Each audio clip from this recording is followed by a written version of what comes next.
Monsoon humidity seems to be the biggest culprit and most common causes of fungal infections. What are a few things that I could do just in my day-to-day life to make sure that the humidity is not affecting me to that extent? The best thing would be to keep yourself as dry as possible. Take regular showers so that the infections just void off. What are the warning signs that would maybe lead them to, let's say, look out to go for a consultation with their doctor, or look out for more professional advice on what they can do? If a person has got seborrheic dermatitis, these are dandruff, kind of sticky dandruffs which are there on the scalp. You can also see it on the nose.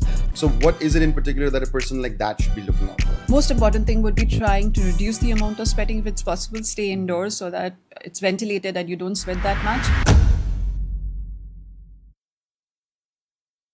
Hi everyone, welcome back to the Wellness Blueprint, a podcast by the Wellness Co, where we decode wellness and make it simple and easy to understand for everyone.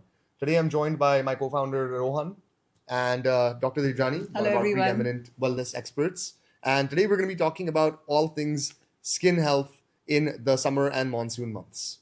So as we all know, humidity, heat, damp weather can clog up your pores and make your skin health worse over these months. Whether you're living in Delhi or Mumbai or Bangalore, Chennai, Hyderabad, anywhere, everyone goes through different changes during this time. And it's really important to know what you can do at home and outside to keep yourself protected from these harsh conditions and make sure that your skin health stays at its best throughout.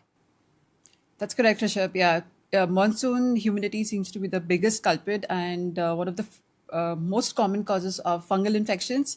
Also, it is one of those which causes increase in inflammatory conditions like psoriasis. It causes infections on the scalp, in the integumented areas like the covered folds in the arms and the legs, nail infections. All of these become more pronounced as compared to otherwise. Sure. So doctor, let's say I live in Bombay or Bangalore where the humidity is much, much higher than it is in Delhi, for example. What are a few things that I could do just in my day-to-day life to make sure that the humidity is not affecting me to that extent? The best thing would be to keep yourself as dry as possible. Take regular showers so that the infections just void off. And if somebody has a low immunity, then Wellness Co is the right place to be. Right, absolutely. And I think coming back to the Wellness Co, which therapies would you recommend for someone to be coming in for, let's say, talking about skin and hair, plus the humidity? What is it that they should be looking out for or basically integrating into their routine by coming to the Wellness Co? If it is just about keeping the skin healthy, it would be things like hyperbaric oxygen therapy and red light therapy. If you have an active lifestyle and want to just make sure that the skin is keeping clean, you would do something like a total wellness capsule or a FIR sauna with a WBC.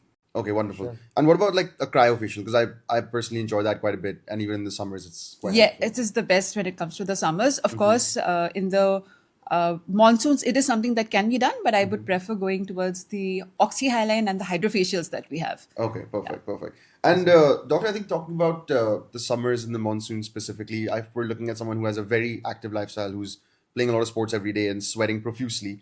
Obviously, that's happening to an extent that's much, much greater for a normal individual, right? So what is it in particular that a person like that should be looking out for? The most important thing would be trying to reduce the amount of sweating if it's possible. Stay indoors so that it's ventilated and you don't sweat that much. Immediately after the episode, you should go and take a quick bath so that you're cleaned. Keep yourself as dry. Shampoo regularly. Use the shampoo which is not very caustic so that you don't have hair fall. So the therapies I would rather suggest are going to be red light therapy. We have a collagen bed. And things like H-bot, if the immune status is really, really low, I would suggest IV immunity boosts and things like FIR and TWC sauna. Okay, wonderful. So I think we talked about fungal infections being very common during this time, especially in areas where it does rain a lot and people are exposed to, let's say, a wet environment and they happen to get wet in the rains, etc., and are not necessarily able to clean off. Could you maybe shed a little bit more light on why that happens and what someone might be able to do at home to, let's say, best take care of that and avoid that happening to themselves? Fungal infection, and for that matter, any kind of inflammation that are there in the skin is actually becomes more prominent when it's in a wet kind of an environment. So it's like it's like bread for infections to grow. And the easiest and the only way one can protect it is by keeping themselves dry. The more cleaner one person keeps themselves, the easier it's going to be to control the infection. Of course, there are antifungal kind of powders that are available these days that can be used. Easier still would be using clothing which is going to be light, something that makes you not sweat as much. Keep yourself in a well ventilated environment where the air condition is taking care of the sweat. And if at all a person gets sweaty, then it'll be easier to just wash it off as fast as possible. Right. And I think, especially when we look at the context in the major Indian cities, there is a lot more, let's say, pollution, whether it's in the water or the air in general, and let's say dirt and mud, etc., that people have to deal with. So I guess the recommendation would be to ensure that you, let's say, keep yourself clean and dry at all times. Is there anything you would recommend with regards to any kind of, let's say, soaps or scrubs or something that people should be using in order to make sure that their skin and their pores remain unclogged? Yeah, so from top to bottom, we can start with something as regular shampooing for the hair. We do a hydrofacial for the hair if that is something that's required. We do peels for the hair for a person who has got a lot of dandruff. For the rest of the body, of course, the areas that are impacted, it can be taken care by red light, immunoboosts or IVs that we do to just take care of the general condition of the person. Local areas where there is an infection already, we of course give medication for that. And just to make sure that it doesn't happen in the near future, we have to make sure that we increase the immunity by things like H-bot. Sure. And I mean, lastly on this, what are some warning signs that people should be looking out for when, let's say, they are looking at their skin, or let's say if they're dealing with a certain skin condition? What are the warning signs that would maybe lead them to, let's say, look out to go for a consultation with their doctor, or look out for more professional advice on what they can do? If a person has got seborrheic dermatitis, these are kind of dandruff, kind of sticky dandruffs which are there on the scalp. You can also see it on the nose. Acne breakouts, if a person is having other infections or having inflammatory conditions like psoriasis, which is getting worse, these are going to be some of the reasons you should look out. Yeah. Okay. And doctor, speaking of acne, I think that becomes a very common talking point in the summers, especially because I think people tend to definitely have more breakouts during this time. So what are a few things that they can do in terms of looking out for the signs of that and also mitigating the risk of breakouts during this period of humidity? In dermatology, acne is normally not one thing. It's something that needs to be taken care holistically. And when a person comes in with acne, finding out the real reason why the person is getting it is more important as compared to just looking into the cause, just looking into the treatment of acne. I use a typically three-prong approach. The first part would be, of course, finding out the cause. If I can find the root cause, I would uproot that first. Dealing with the present, which is, of course, the acne. We do a lot of peels. We do hyperbaric oxygen therapy. We do hydrofacials, other medications which will control the situation. And to prevent it from future use, I would either use, depending on the cause, we are going to use other machines. Okay, wonderful. And so let's say that a person is already taking care of all of these things in their day-to-day lives. They've consulted a dermatologist. They're going through a complete program to take care of the acne. What are a few things they could do at the Wellness Co by coming in and just making sure that skin is healthy and clean? We have huge range of facials in our setups. So if it's just for maintenance purposes, you can just come in for things like cryofacial, hydrofacial, oxyhyaline. All of these things are anti-acne and will reduce and protect your skin from future acne. Okay, and I think one thing that dermatologists definitely talk about quite a lot for just general healthcare and for skincare is the approach of using a face wash, then a moisturizer, and then a sunscreen. Yes, So the is that AMPM something routine. Yes. You also prescribe Yes, that, I'm assuming? absolutely, yes. It's Okay. a must. Okay. NCR is one of those areas where if you are not following it, God be with you. Okay. Right. And I think for our viewers, if we're talking about a face wash and a moisturizer and a sunscreen, what kind of brands should they be going for? Or is there something in specific that they should look out for that you would recommend? I do not like a brand which will have any kind of residuals. So it's preferable to use like a micellar water for face wash, SPF which actually has a PA triple plus, at least it's SPF 50 plus for the Indian skin type. It's recommended for hourly, not once in a day. And a sunscreen, a moisturizer which is going to hold for you. So for every single skin, it's different. It's something that needs to be looked into separately. Okay, so it's what not you're like a saying is- one-time formula which Right. will fit everybody. So it changes from if someone has dry skin versus oily skin. You're saying that So it changes. every one of us have different kind of skin sets and it changes over time. So one can say that I have an oily skin, but the same oily skin will not stay oily in the summers or it will not stay oily in the winters. So it evolves over time. The same person might need a different kind of sunscreen and a different kind of moisturizer. Okay.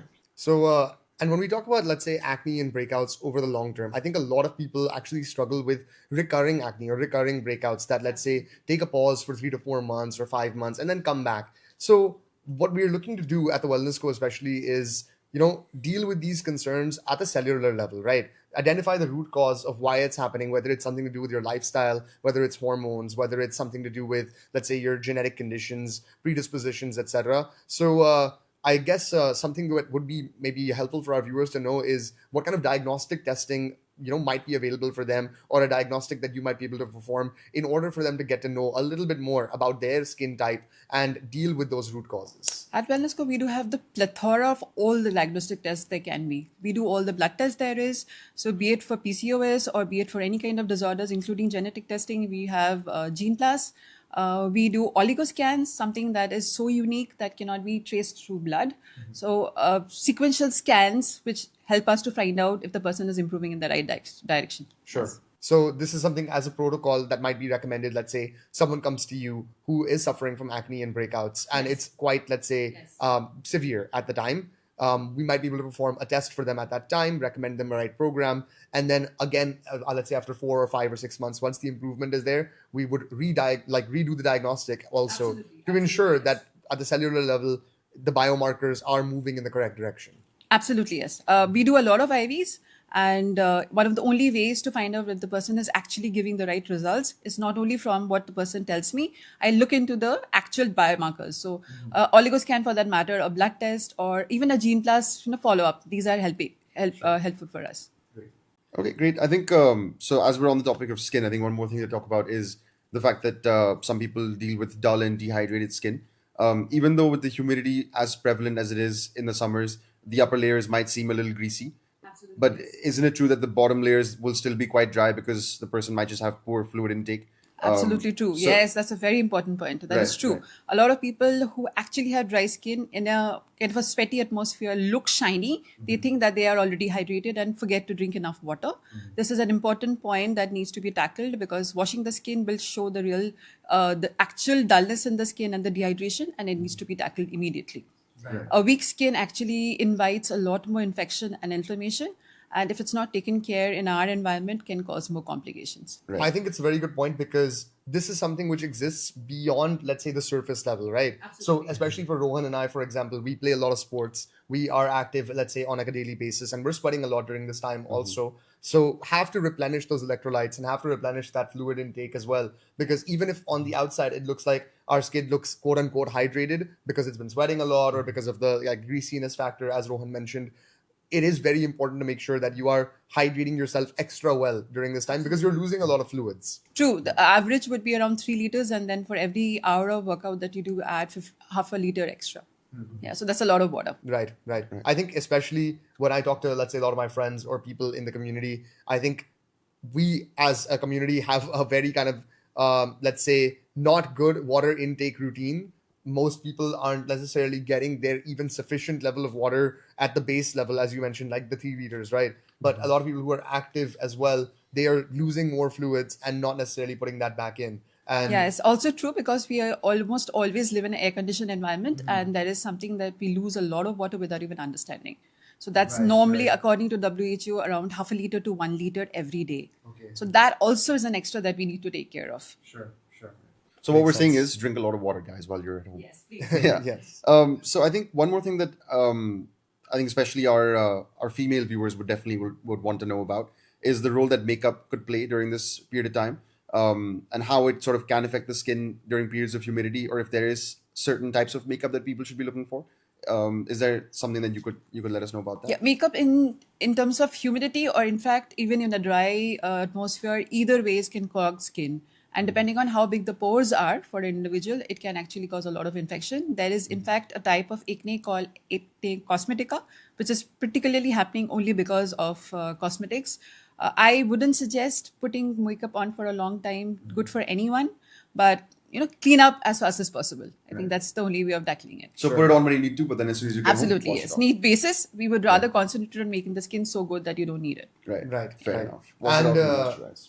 Let's say, like Rohan was mentioning about the kind of different brands or different types of, let's say, cosmetic products that are available, whether it's moisturizer, sunscreen. When it comes to makeup, for example, is there something that people should be looking out for that they would not want to be in the composition of their makeup products, or some ingredients that would be good for their skin potentially? Is there something along the lines of that you could maybe shed a little light on?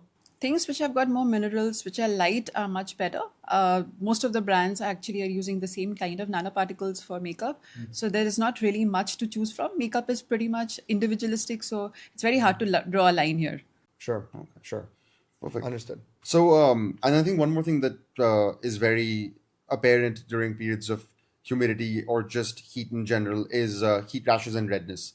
And that's something that I think we deal with on a daily basis, and we see people dealing with that on a daily basis. So, what's something that we can do to avoid that happening? Rashes, again, the most important thing is to keep yourself as dry as possible. Rashes definitely have a cause. Could be allergic, so you have to remove the allergen. If it is something is just to do with the sweating that is happening in the atmosphere, one has to keep themselves dry. HBOT has a very, very big role here. The hyperbaric oxygen tends to give the defense to the skin, which protects you from future rashes. So if a person is methodical in taking HBOT, it actually helps to reduce the amount of rash that happens to a person. Rash also is something that is an infection is thought like a rash. A lot of people have food allergies, which are thought as a rash. Right. It's pretty non-specific as a term.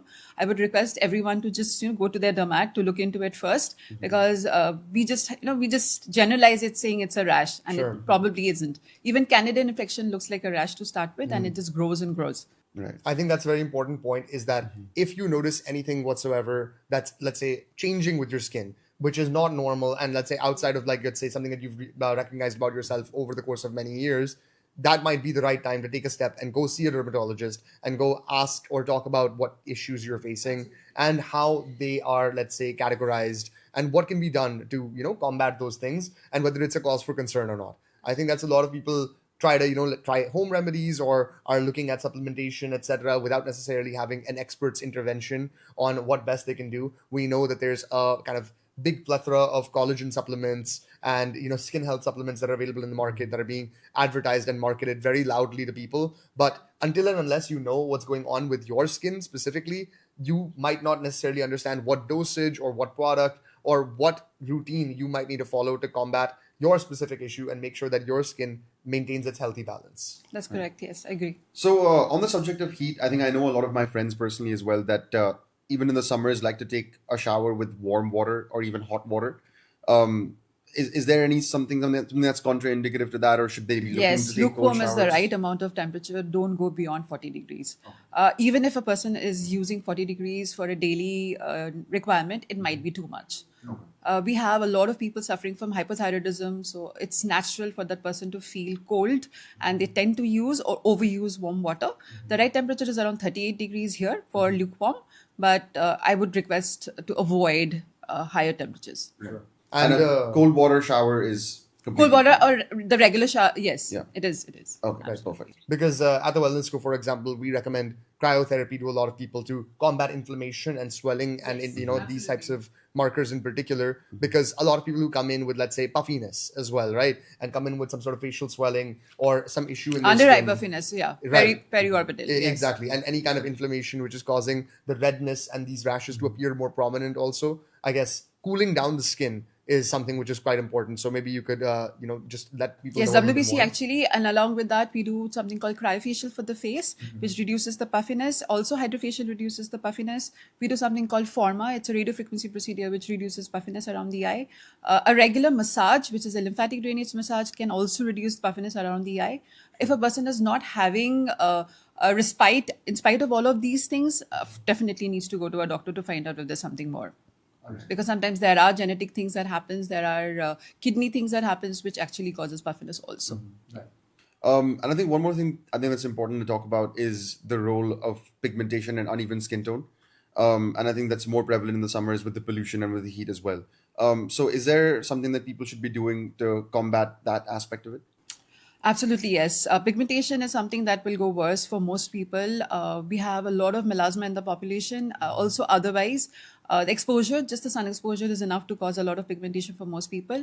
One has to remember that a regular application, just not once, maybe every 4 hourly, sometimes even 2 hourly if you're out in the sun completely, has to be redone, and the face has to be washed so that you don't have residues left on the skin. Pigmentation is not a single kind of an entity. It has to be tackled with multiple approaches, and multiple, depending on the diagnosis, other things are done too. Right. I think especially for the Indian skin type and what we look at when people come into the wellness co, especially, even minimal exposure to the sun without having a nice sunscreen or a good sunscreen. Yes, on we that tan very working quickly. Very quickly. Tanning yes. is not so bad really because it's protective by nature, but then for us, tanning is not so good because the society doesn't accept it as much. But there are things that we do from peels to treatments, other treatments that we from the dermat angle, which actually helps to take care of it. Right. And I think there's a number of different IV drips as well that people can Absolutely, consider yes, as well yes, we do. to make Yeah, sure that yeah. their immunity is strong and that skin barrier also is able to replenish itself naturally. Yeah, it's like an oral sunscreen. So it's something that we can put in through the IV. It's not really 100% protection, but it actually fortifies the body so that you don't get tan so quickly. Right, Yeah. right. Because I think another important point to consider is that this is a time of the year when people become particularly susceptible as well.